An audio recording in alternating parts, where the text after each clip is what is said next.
Call the meeting to order. Our first order of business is to hold a hearing concerning the community development block grant. Just so everyone's aware, the meeting is being recorded.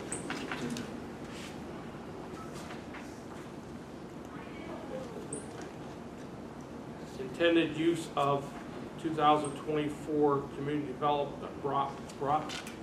development funds. And Danny, I think you have listed 2 projects. Yeah, so we were getting approximately $237,000 awarded to us. Last year for fiscal 2023 funds, we allocated that to Sheridan Street and TDU. Our intention for this year is to allocate the 2024 funds to Sheridan Street as well, as it is a multi-year project. And we did receive one other project consideration during the solicitation process, which was Hyde Street in Clarendon. And so we will be keeping that project on hold until next year's funding consideration. And so just to reiterate, the 2024 funding allocation is geared towards Sheridan Street and TDU. Does that finish the project then, Danny? Yes, this year's funding will have enough money obligated to complete it entirely. Nothing needs approved, you're just proposing the intended use of funds. Yes, as our program requires second public hearing to announce our intended use and to get any public comments from anybody who would like to share. Okay. Open the floor for public comments. Seeing none, do I have a motion to adjourn? I'll move that we close the hearing. Do you have a second? Second that. Discussion, all in favor signify by saying aye. Aye. Motion carries. Thank you. Thank you. And moving on to our commissioners meeting. Welcome to your courthouse and to the county commissioner meeting. Just so everyone's aware, this meeting is also being recorded. And I will ask you to please stand for the Pledge of Allegiance and remain standing for a moment of silence. I pledge allegiance to the flag of the United States of America and to the republic for which it stands, one nation, under God, indivisible, with liberty and justice for all.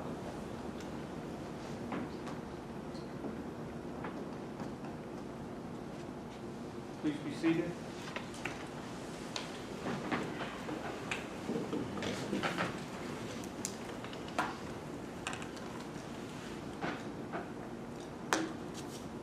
List of executive sessions held since the last meeting. I do not believe we had any. Ma'am? No, we had one. Oh, we had one. Very good. And that was discuss various legal issues. Correspondence. There was none. We have no. I will open the meeting for public comments. Please. Thank you. I'll stay behind the camera. Doesn't matter. I'm Jane Dunshee, and I'm a resident of and a voter in Warren County. Today I'm speaking as an individual, and my middle name is not succinct, so I'll try to stick to this and not elaborate, which you'll appreciate. In the world of voting in Pennsylvania, there's a process known to virtually all of this group, known as notice and cure. Each county is allowed to use or to not use some method of notifying voters if there are certain errors with their returned mail-in or absentee ballots. Once notified, a voter is allowed to correct their error in the counties that allow it, which is known as curing their ballot. In an American Civil Liberties Union of Pennsylvania study, they summarized what they learned across the counties of what the various practices are. They learned that 36 counties provide some form of notice and cure. 10 counties do not offer an in-office, meaning the elections office, ability to cure, nor are they notified.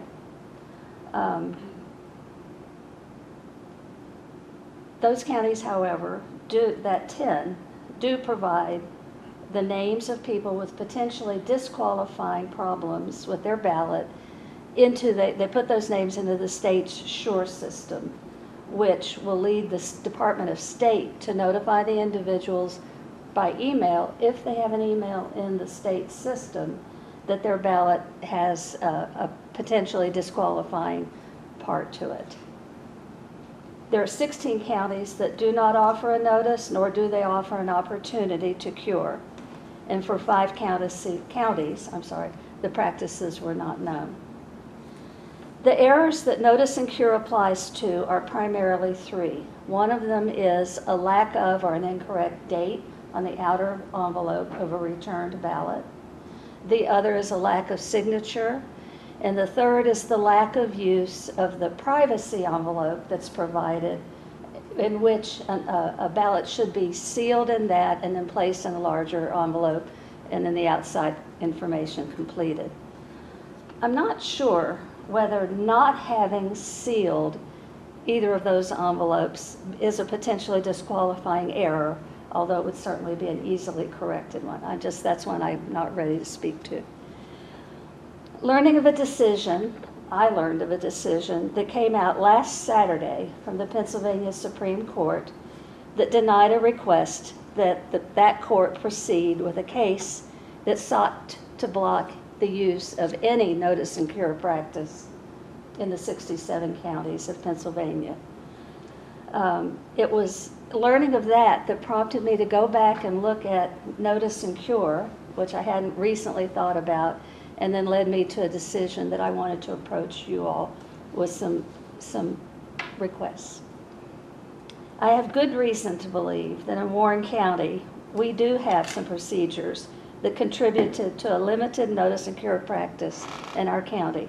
If I'm accurate, I'm grateful for those opportunities. Each of those would be a ballot saved that goes on to be a cast ballot. I hope the county goes on to not only publish these practices, but that you as commissioners, possibly in your role as Board of Elections members, go on to expand notice and care practices here. I offer these suggestions for your consideration. The date is immaterial because the office, as Crystal well knows, marks the date and I assume the time that ballots are received. So the issue that they be in the courthouse by 8 p.m. of election day is handled via that.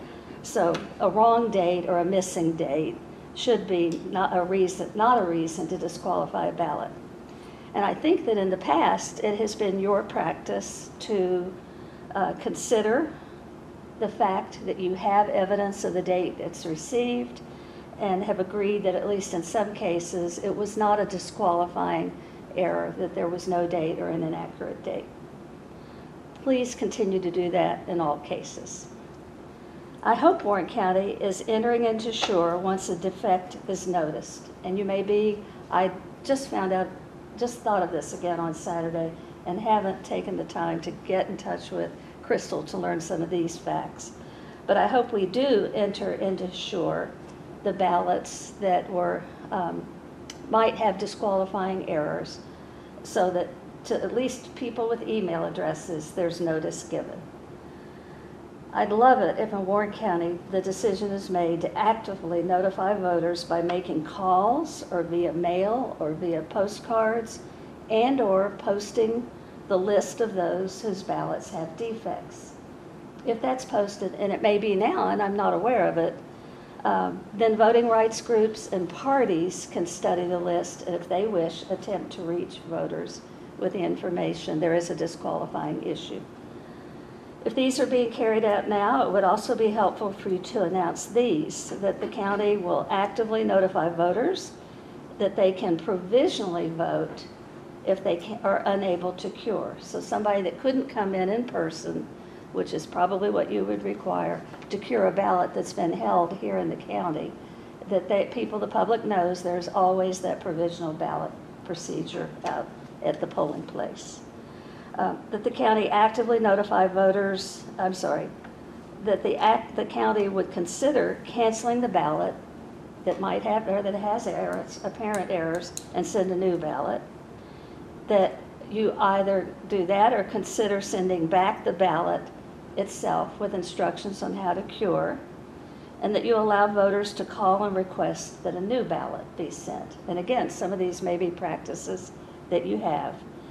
The county should allow voters to come to the elections office to correct mistakes.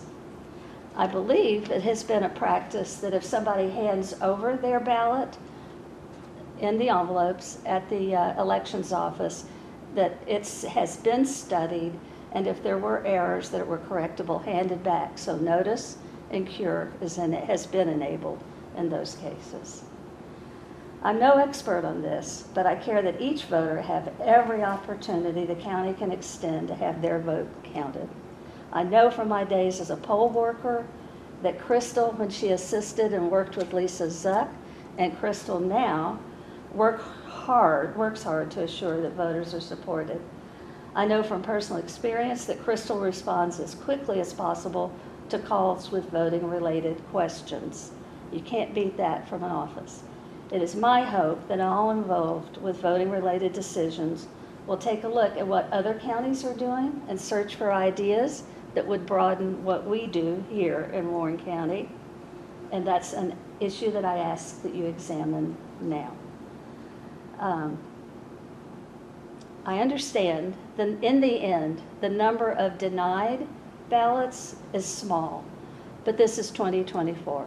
Presidential election years notoriously have higher volumes of votes, both at the polls and being sent in now. And so the numbers could very well be greater this year, and everything you do will matter to that person if they have an opportunity to be notified and secured. Thank you. Thank you for your comments. Other comments? Any of the commissioners want to comment? Okay. Thank you. Consent agenda. First item, minutes. Approval of the minutes from the September 25th public meeting and public hearing. Financial report. Holly, do you have anything to say? We're still seeing revenue coming in, and we are still in the budget process for 2025. We really don't have anything up to date.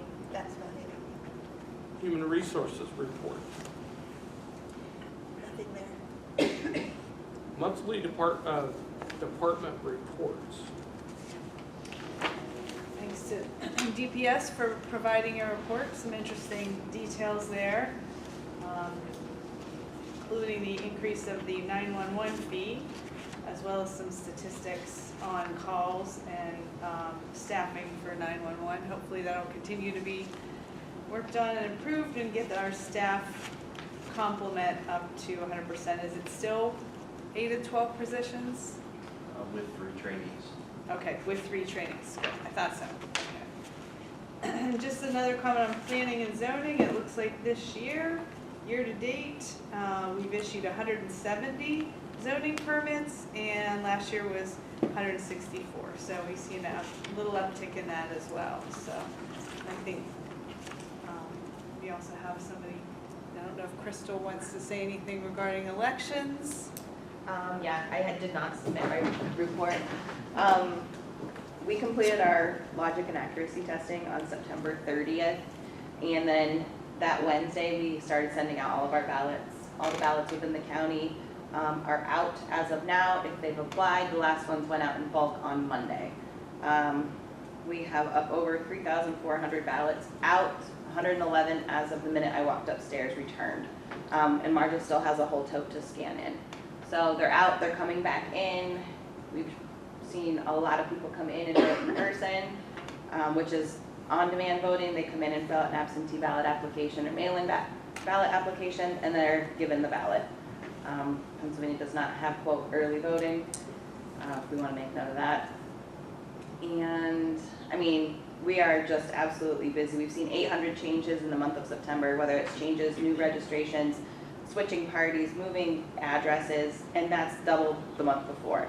So it's Marja and I've onboarded a couple women who have helped me that have been poll workers in the past with ballots. So, I mean, our phones are just ringing off the hook, so patience is appreciated as always, because we are just seeing absolutely skyrocket numbers. That's it. Thank you. Mr. Gilbert, you have anything? Yeah, so you're already aware of the upset sale. We had 53 properties go to sale. We sold 32, which is 60% of the list. Our average is usually about 25%. It's a lot higher this year than usual. And we took in a good chunk of money. It's almost $500,000 that we took in total. Of course, the county won't see all of that. I guess it's dispersed over liens and other entities and such. So our judicial sale will be scheduled for May of next year. Right now, we have 21 properties scheduled for that, which is usually typical, that number. That will drop, of course. You will come in and pay all the taxes on those, and that number will drop a little bit. Our return of claim postings, that should have been done in the first week of October, but of course, there was a storm from North Carolina. That's a vendor that we use for posting, so they couldn't send a crew up here. They had to deal with flooding and stuff at their place. So the posting, we're gonna find out Friday when that's gonna be scheduled for. So it's gonna be sometime in October, we just don't know exactly when yet. Marty and I will be out of the office on the 23rd to the 25th. We're going to the Tax Claim Bureau Conference, which this will be my last year as president of, and I'll be giving some presentations at that conference. So I'll be gone for those days. So far in 2024, we took in at least $900,000 in the general fund. Last year this time was $665,000, so we're up $230,000 that we collected in the general fund. A big portion of that were some properties that waited to pay late, so you didn't see that money before, but now you're seeing it now. That's the why those numbers are so skewed compared to last year. Slocum, anything from grant writer? So we have a resolution for an application to be submitted for funding through the local share account, the program that's administered by the Pennsylvania Department of Community and Economic Development. The LSA provides funds for public interest projects using gaming revenues generated by licensed casinos in the Commonwealth. So, let's see, the Warren County Jail Roof Replacement Project, which aims to address significant roof deterioration of the facility. The project focuses on replacing sections A and B of the roof where the flashing has shrunk and the membrane has cracked, leading to interior water damage and potential safety risks for inmates and staff. The total cost of the project is $354,550, or $354,550. That's a bid or an estimate from McCreary Roofing, and that will be submitted in prior to my exit. I think that's about it. Do you have any questions with that? Good. Thank you. Proclamations. We have no proclamations. Do I have a motion to accept the consent agenda? I'll make a motion to accept it. So moved. I'll second. A motion and a second. Discussion. All in favor signify by saying aye. Aye. Aye. Motion carries. Unfinished business. We have none. We have no unfinished business. New business. Radio system proposal. Mr. McCorson? Sure, I'll keep it brief. Thanks to Kim Slocum, she helped us put in for a DCED grant through the STMP program. We were able to receive funds to have an independent contractor do an assessment of our current radio system, future needs, interoperability, the tornado sirens, everything radio related was assessed and is contained in this document that I provided to the 3 commissioners and the fiscal director at our budget hearing. So I look forward to being able to sit down and discuss this in the future. Very good. And we've been brainstorming on funding for that project. We will stay in touch. Total potential cost of that particular funding is Shared cost of 5.2. $5.2 million. So DCED, the Transit Authority of Warren County has put in for $2 million in grant funding to assist with this. and then we obviously are looking at other grant funding opportunities to help pick up the unfunded portion. The only thing that I would point out about this assessment, this is an all-inclusive assessment with the exception we could not put a price tag on any parcels of property that we would need to acquire in the future. There was no way to add a cost to that. I know that some of the partners we're looking at, such as U.S. Army Corps of Engineers, would be a no-cost property acquisition from them. But if we did have to go to a private citizen or group or company, there could be a cost associated with that. Good. Thank you. Thanks, Ken. Resolution 3272, authorizing the grant application for the repair of the jail roof. This is the project that Kim just spoke Yes. about a few moments ago. As part of the application process, the agency wants to be assured that there is support from the local government, and so therefore the resolution in support of this application is what's before us today for adoption. Kim is correct in that it's $354,550 LSA dollars that we're requesting with no match obligation. And I would make the motion that we adopt this resolution in support of that application.